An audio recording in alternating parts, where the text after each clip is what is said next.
Salut YouTube, c'est Agathe. Aujourd'hui on se retrouve pour une nouvelle vidéo. Je suis super contente, c'est un update lecture, donc un point lecture. Je vais vous parler de mes 4 dernières lectures à peu près. Et je suis super contente parce que ça a été dans l'ensemble des trop bonnes lectures. Je suis dans une période en ce moment où je lis, mais je dévore les livres vraiment par pur plaisir, j'ai envie de dire. Et ça fait du bien quand on est comme ça.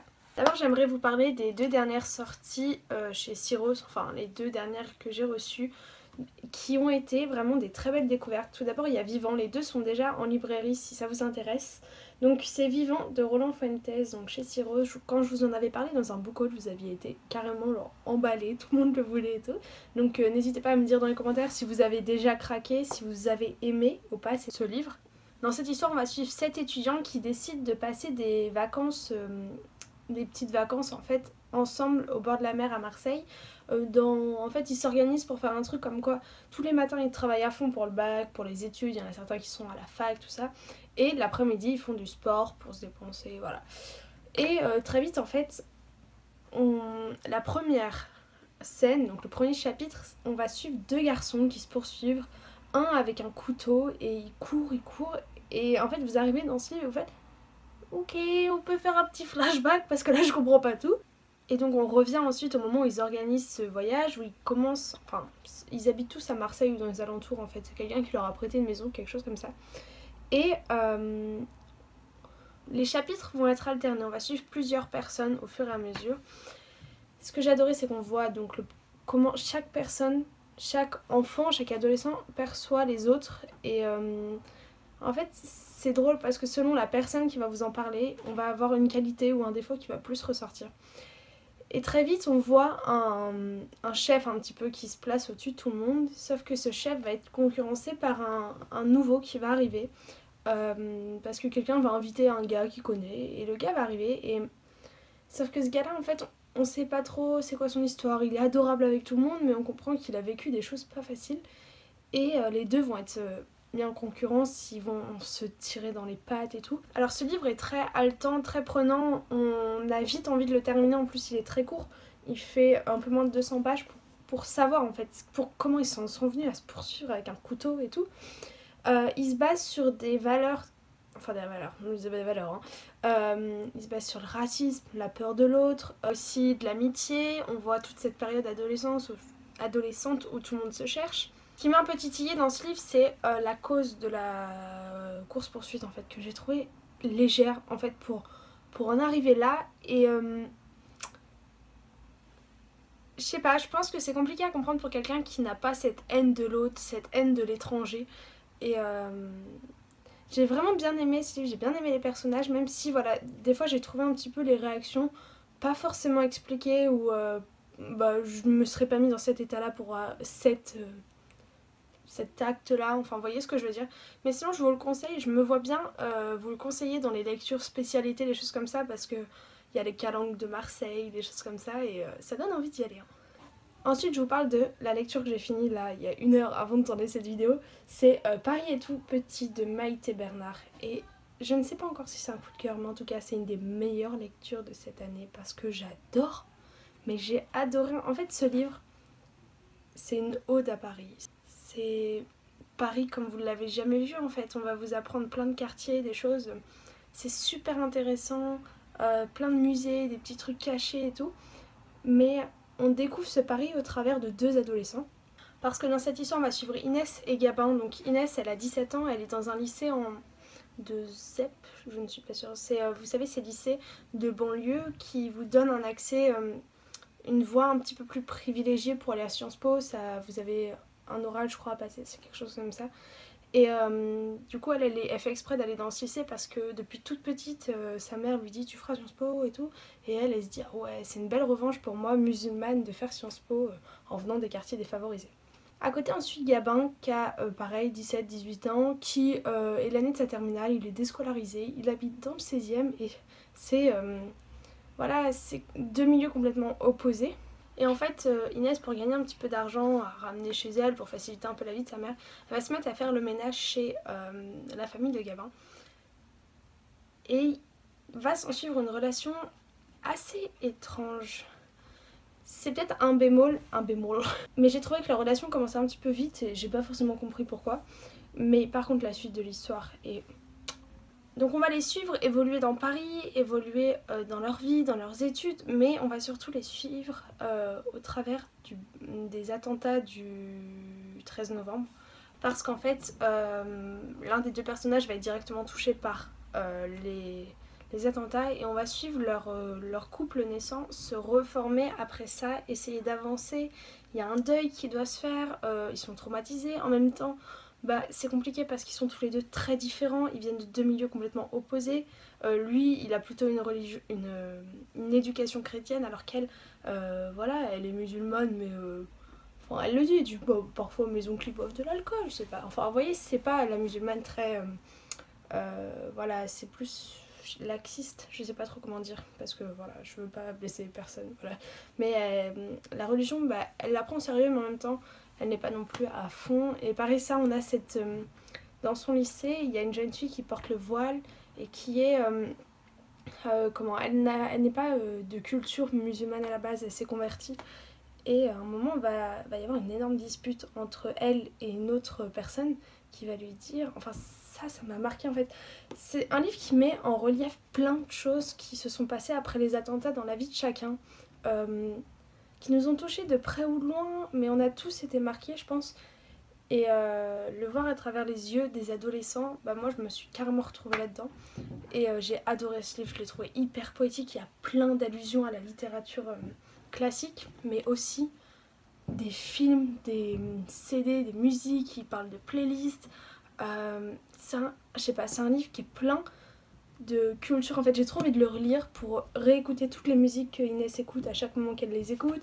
On suit, en fait, ce que j'ai aussi adoré, c'est que voilà, les attentats ont forcément tous développé, enfin changé quelque chose, je pense. Nous ont forcément tous changé quelque chose, c'est pas français cette phrase. Et Inès, le fait qu'elle soit touchée comme ça au travers de Gabin elle va lui faire ouvrir les yeux sur plein de choses. Est-ce qu'elle a vraiment envie de faire Sciences Po? Est-ce que... Enfin voilà, c'est l'histoire d'un premier amour, c'est magnifique.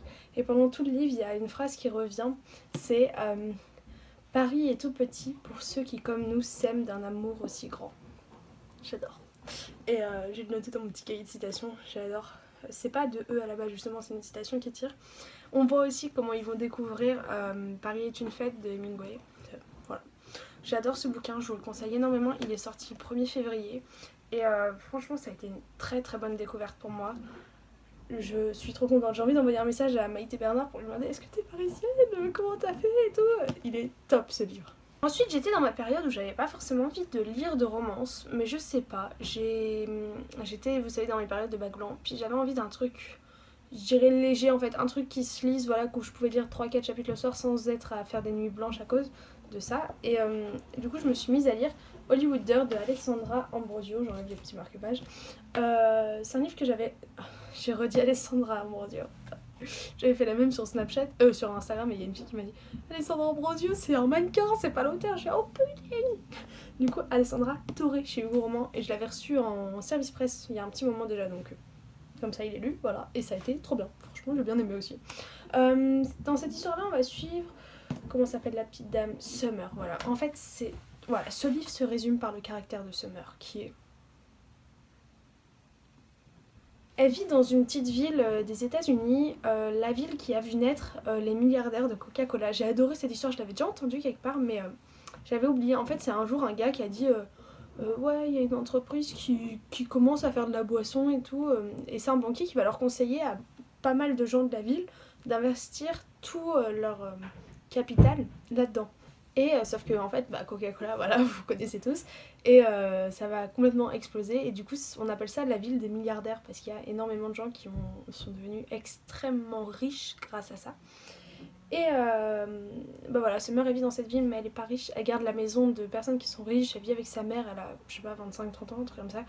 Et au début, ça m'a un petit peu bloquée parce que je sais pas, genre je me vois pas vivre jusqu'à 25-30 ans avec mes parents. Vous voyez, c'est un truc. Du coup, au début, j'étais en mode ok. Et va arriver un gars qui est là pour faire les repérages pour un film qui va être tourné. Un film avec une grande star, Cole Maston. Ouh, je me suis même pas trompée dans le nom. Qui sort d'un divorce très compliqué avec sa femme. Et lui il a tout investi dans ce film en fait, c'est vraiment, il pense que ça va l'aider, ça va... il pense qu'il a l'idée du siècle en fait, en découvrant un petit livre qui racontait cette histoire, et ils vont l'adapter au cinéma. Et donc voilà, il y a un gars qui arrive pour faire des repérages de scène et tout, et elle va l'aider, elle va lui dire écoute, je connais bien la ville, moi j'ai jamais été acceptée parce que de base je suis pas de cette ville, puis on sent qu'il y a eu une petite histoire de vengeance, on sait pas trop ce qui s'est passé derrière et qui fait que tout le monde la déteste. Et d'ailleurs cette histoire j'ai trop aimé, j'étais fan juste en mode yeah that's my girl. L'aider avec les scènes et tout, et un jour va arriver donc Cole Maston avec le producteur, l'autre producteur je crois, et ils vont tomber sur Summer, et Summer, bah ça va être Summer quoi, avec son énorme caractère. Et Cole Maston va avoir un énorme coup de cœur pour elle et va dire je m'en fous, on vire la petite Eva machin qui devait faire le rôle principal, on prend cette fille là parce que c'est cette fille là qui incarne le sud des États-Unis. Et elle va se dire bon ouais pourquoi pas, en fait au début elle va lui dire c'est combien d'argent, elle va dire ça, elle va faire oh oui bah allez c'est parti. Et en fait on va suivre toute leur histoire avec Cole, et parce que bah, ils sont partenaires de film, donc voilà la romance entre les deux. J'avoue qu'au début en fait j'étais à fond dedans, j'étais en mode ah c'est cool et tout, puis en fait quand j'ai refermé le livre j'ai fait ouais je sais pas, je m'attendais à plus de rebondissements, à être plus entraînée, vous voyez. Pour moi une bonne romance c'est quand j'ai un petit peu le au niveau de l'estomac, et là je l'ai pas forcément eu, du coup j'ai adoré parce que ça m'a fait voyager dans le sud. En fait ce que j'ai bien aimé c'est qu'on a découvert l'univers un peu des tournages de films et tout, et ça c'est pas un truc qu'on voit dans toutes les vidéos, dans toutes les films, dans tous les livres. Et du coup ça j'ai bien aimé parce que c'était un nouveau truc en fait, mais je sais pas, j'ai trouvé que le rebondissement était pas forcément là, des fois c'était un petit peu long les deux à se mettre ensemble, voilà. C'est plus à ce niveau là, mais par contre en fait je pense que ce livre là dépend de votre rythme de lecture. Si vous le lisez dans la journée vous allez rien voir, vous allez dire ah ouais c'est cool. Par contre si vous le faites traîner pendant 2 semaines, là vous allez dire bon le bisou il est quand là. Et voilà. Et enfin, aussitôt acheté, aussitôt lu, j'ai lu Je te hais à la folie. Donc je l'ai lu juste après Vivant, je crois. J'ai lu Tac, ensuite Hollywood Dirt, et enfin Le Paris est tout petit. Et j'ai trop aimé. Ah, j'ai trop aimé ce livre, toujours les marque-pages dans les livres. En fait, je sais pas comment dire, c'est le 1 est top, le 2 est top, la fin du 2. En vrai, je l'avais senti arriver, mais j'étais en mode enlève cette idée de l'esprit, ça va se passer, sinon on le sait Agathe, t'as tendance à prédire les trucs et tout. Et bah ça s'est passé, du coup j'étais en mode c'est génial. Je suis allée sur internet, j'ai hésité à mettre en vente mes 2 premiers tomes en français et à vendre et à acheter les 3 en anglais. Vraiment, j'étais à 2 doigts de le faire. Je me dis c'est raisonnable, t'achèteras le 3 à sa sortie, du coup c'est prévu. Et c'est sûr en fait, d'ailleurs il sort bientôt je crois bien. J'ai adoré, franchement j'ai adoré. Les 2 personnages sont top. Peut-être que c'est, je dirais peut-être un tout petit peu en dessous du tome 1, parce que dans le tome 1 on découvre tout, on voit leur mise en relation, là des fois c'est un petit peu plus compliqué. Mais ah non, j'ai vraiment bien aimé. Je peux pas trop vous en dire en fait, donc c'est compliqué. Parce que les personnages en fait ils ont encore une fois un caractère géniaux. On a un nouveau personnage qui arrive, et je sortais les griffes un peu, j'étais en mode non je crois pas, toi j'ai pas t'aimer. Au final elle est quand même attachante, mais en même temps vous voyez j'avais du mal, c'était beau ce. Donc j'ai trop hâte de lire le tome 3, et c'est un livre vraiment qui se lit très rapidement, très rapidement, et ça c'est l'écriture de Sarah Wolf, j'en suis sûre, c'est hyper fluide. C'est pareil, je voulais vous dire, dans Paris est tout petit l'écriture, mais ça coule de source, c'est vraiment, voilà, c'est là, c'est poétique limite, j'ai adoré Paris est tout petit, je pense, un coup de cœur, je sais pas. En tout cas faut que vous le lisiez. Et dans Je te hais passionnément, non à la folie, bah voilà en fait, et tout ce que j'ai envie de dire c'est compliqué parce que c'est un tome 2 et c'est pas le genre de livre où on peut vraiment dire ce qui s'est passé dans le 1 parce que sinon ça perd tout son charme. Mais l'écriture est top, les personnages sont géniaux, et pour moi c'est ce qui mène une histoire, donc je vous conseille de commencer cette série et peut-être attendez la sortie du tome 3 parce que vous allez vous bouffer les 3 d'un coup. Donc voilà, j'ai fini ce point lecture, j'espère que ça vous aura plu.